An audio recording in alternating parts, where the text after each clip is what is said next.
Hey, we're gonna talk about box calls today. You know, I don't have the experience old Si's got with this jacked up call here, but we're gonna talk a little bit about what I think about box calls. One thing is, the average guy running a mouth call, most of the time I can tell if it's a hunter or if it's a real turkey, and most of the time I can pick out a mouth call right off the bat. But over the years, when other hunters would come in using a box call, or slate or glass a lot of times, but more especially a box call, it was really hard for me to tell if it was a hen or if it was somebody using a call. Now let's just get into the mechanics behind this box call.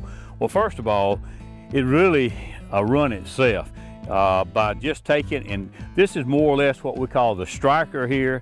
If we'll move that striker off to the side, when you're moving it off to the side, it don't make any noise, only bringing it to you. Most guys running a box call want to pick it up, but that's a mistake. Just let the weight of the lid slide straight across.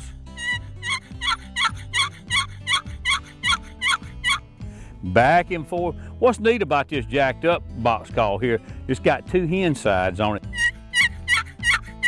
That was the right hand side. Now let's go to the left hand side.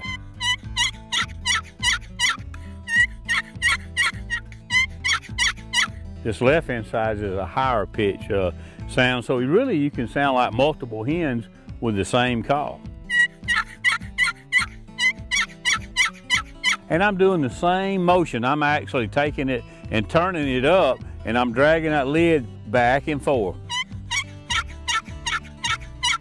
And if you'll notice, I'm making pretty much a full stroke with it. I'm running it out there probably an inch, and I'm bringing it back almost touch the other side, and that will give you that true wow wow rollover that you're looking for.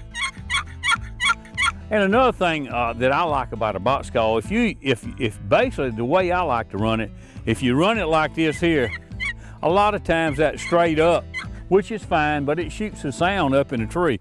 And if I think of turkeys, maybe, especially if I'm going in the afternoon and I think of turkey, I'm prospecting, if I think of turkeys in this area or this bottom here, I like to turn that call up and face it. And I'm gonna increase my volume probably 2 to 1 because it's directing that volume right where I want it to go.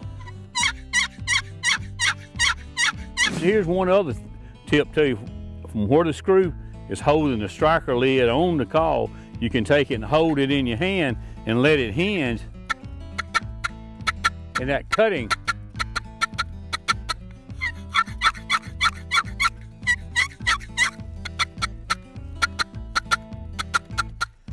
and you really crank that old turkey up when you start looking for them and when you're using that cut sound. Now let's talk about my favorite way to use a box call, and this too can help you out there on your next hunt. I like to take that box call and I will actually, let me get up a little bit and dig it into the ground right here. If you'll notice, I got it dug into the ground. And when I get that old turkey in close out there, you know, I got my hand, one hand on the shotgun right here, and I can ease my hand down and grab that box lid. I know right where it's at. And talk real sweet to him. I'm gonna tell that old turkey, if you'll come over here, I'll kiss you in the ear. You don't wanna be real loud, and it kind of tones it down when you stick it into the ground like that. But one thing about it, you can just run it, you know it's right side of your leg, you run your hand down there, and it's a one-handed call.